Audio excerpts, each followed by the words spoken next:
Assalamualaikum warahmatullahi wabarakatuh.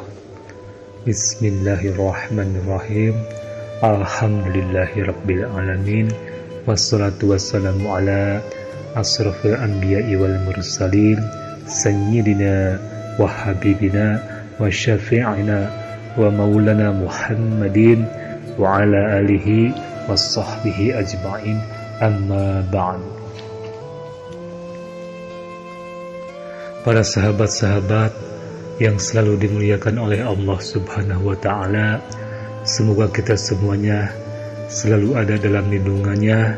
Salawat dan salam kita haturkan kepada junjungan kita baginda Nabi besar Muhammad sallallahu alaihi wasallam, dan semoga kita semuanya dimudahkan dari segala urusan, dilancarkan rezekinya, dijauhkan dari segala berbagai musibah, dijauhkan dari segala kejelekan zahir dan batin, dan mudah-mudahan kita semuanya kelak mendapatkan syafaat dari baginda Rasul Muhammad sallallahu alaihi wasallam. Amin ya Allah ya rabbal alamin. Syekh Muhammad Arsyad Al-Banjari, beliau dilahirkan di desa Lok Gabang pada hari Kamis dini hari 15 Safar 1122 Hijriah, bertepatan dengan 19 Maret 1710 Masehi. Anak pertama dari keluarga muslim yang taat beragama, yaitu Abdullah dan Siti Aminah. Sejak kecil Allah Subhanahu wa Ta'ala telah menampakkan kelebihan pada dirinya yang membedakannya dengan kawan-kawan sebayanya, di mana beliau sangat patuh dan ta'lim kepada kedua orang tuanya, serta jujur dan santun dalam pergaulan bersama teman-temannya. Allah Subhanahu wa Ta'ala juga menganugerahkan kepadanya kecerdasan berpikir serta bakat seni, khususnya di bidang lukis dan kaligrafi. Pada suatu hari, tatkala Sultan Kerajaan Banjar, Sultan Tahmidullah, mengadakan kunjungan ke kampung-kampung dan sampailah ke kampung Lok Gabang, alangkah terkesimanya sang Sultan manakala melihat lukisan yang indah dan menawan hatinya. Maka ditanyakanlah, siapa pelukisnya? Maka dijawab orang bahwa Muhammad Arsyadlah sang pelukis.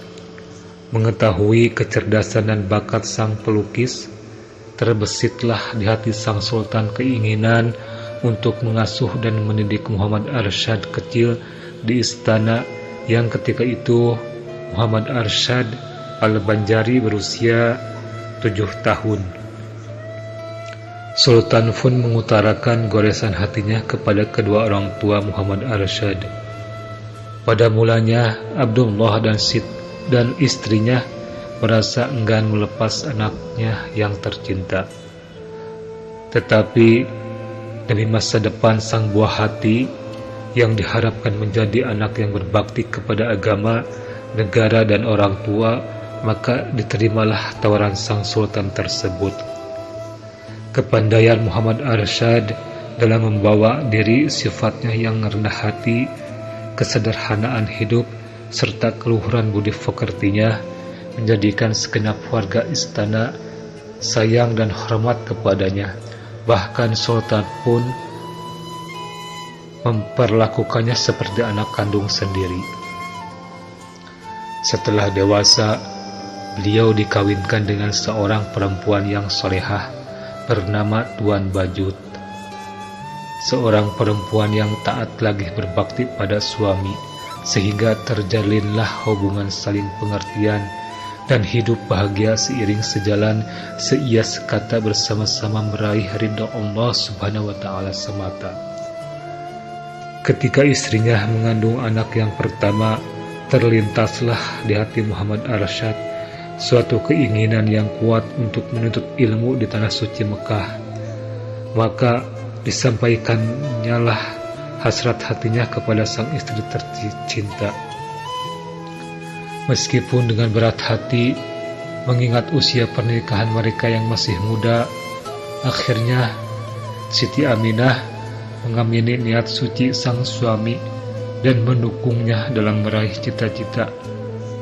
Maka setelah mendapat restu dari Sultan, berangkatlah Muhammad Arsyad ke Tanah Suci mewujudkan cita-citanya. Derayan air mata dan untayan doa mengiringi kepergiannya. Di Tanah Suci, Muhammad Arsyad mengaji kepada masyayikh terkemuka pada masa itu. Di antara guru beliau adalah Syekh Athaillah bin Ahmad al-Misri, Al-Faqih, Syekh Muhammad bin Sulaiman Al-Qurdi, Al-Arif Billah, Syekh Muhammad bin Abdul Karim Al-Saman Al-Hasani Al-Madani. Yang disebutkan terakhir adalah guru Muhammad Arsyad di bidang tasawuf, di mana di bawah bimbingannya lah Muhammad Arsyad melakukan suluk dan khalwat sehingga mendapat ijazah darinya dengan kedudukan sebagai khalifah. Menurut riwayat, Khalifah Al-Sayyid Muhammad Al-Saman Al-Madani di Indonesia pada masa itu hanya 4 orang, yaitu Syekh Muhammad Arsyad Al-Banjari, Syekh Abdul Somad Al-Falembani Palembang, Syekh Abdul Wahab Bugis, dan Syekh Abdul Rahman Masri Betawi. Mereka berempat dikenal dengan 4 serangkai dari tanah Jawi yang sama-sama menuntut ilmu di Al-Haramain Al-Syarifain. Setelah lebih kurang 35 tahun menuntut ilmu, timbullah kerinduan akan kampung halaman, terbayang di pelupuk mata indahnya tepian mandi yang diarak barisan pohonan aren yang menjulang, terngiang kicauan burung pipit di pematang dan desiran angin membelai hijaunya rumput, terkenang akan kesabaran dan ketegaran sang istri yang setia menanti tanpa tahu sampai kapan penantiannya akan berakhir. Pada bulan Ramadan 1186 Hijriah bertepatan dengan 1772 Masehi, sampailah Muhammad Arsyad di kampung halamannya Martapura Pusat, Kerajaan Banjar masa itu.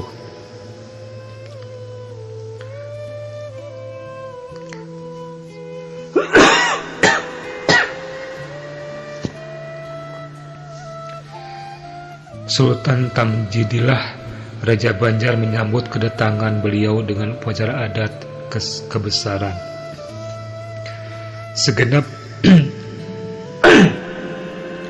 Segenap rakyat pun mengeluh-ngeluhkannya. Sebagai seorang ulama matahari agama yang cahayanya diharapkan menyinari seluruh kerajaan Banjar, aktivitas beliau sepulangnya dari Tanah Suci dicurahkan untuk menyebarluaskan ilmu pengetahuan yang diperolehnya,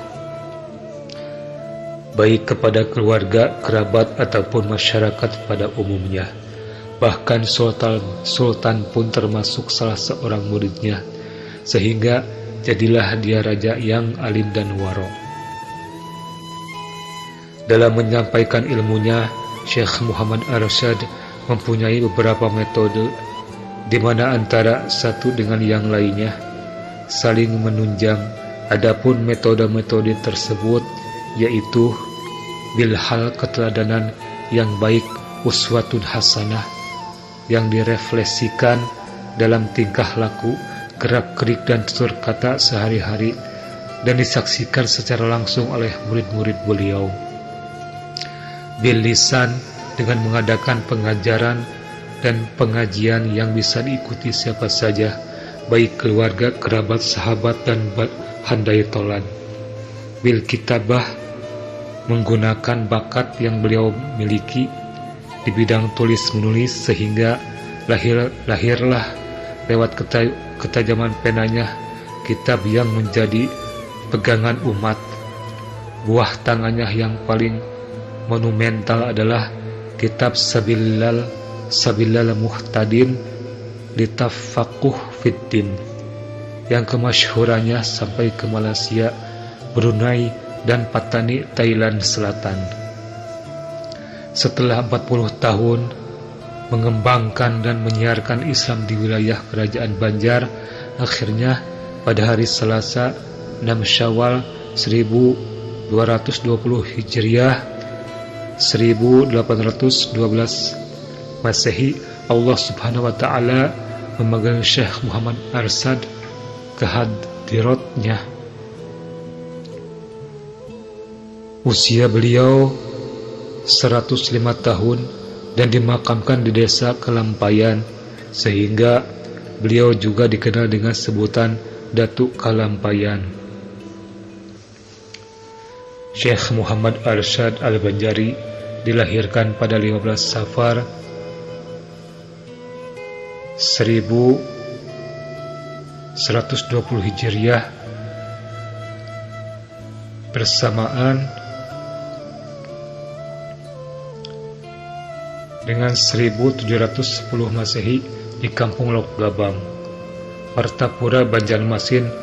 Bapaknya Abdullah merupakan seorang pemuda yang dikasihi Sultan Hamidullah atau Tahmidullah bin Sultan Tahlilullah. Bapaknya bukan asal orang Banjar, tetapi datang dari India mengembara untuk menyebarkan dakwah. Beliau seorang ahli seni ukiran kayu. Semasa ibunya hamil, kedua ibu bapaknya sering berdoa agar dapat melahirkan anak yang alim dan zuhud. Setelah lahir, ibu bapaknya mendidik dengan penuh kasih sayang setelah mendapat anak sulung yang dinanti-nantikan ini. Beliau dididik dengan dendangan Asmaul Husna. Di samping berdoa kepada Allah Subhanahu wa Ta'ala, setelah itu diberi pendidikan Al-Quran kepadanya. Kemudian barulah menyusul kelahiran adiknya yaitu Abidin Zainal Abidin, Nurul Main, dan Nurul Amin. Nah, itulah para sahabat-sahabat silsilah singkat Syekh Muhammad Arsad Al-Banjari. Mudah-mudahan kita semua mendapat barokahnya, dan mohon maaf apabila ada kesalahan. Cukup sekian dan terima kasih. Wassalamualaikum warahmatullahi wabarakatuh.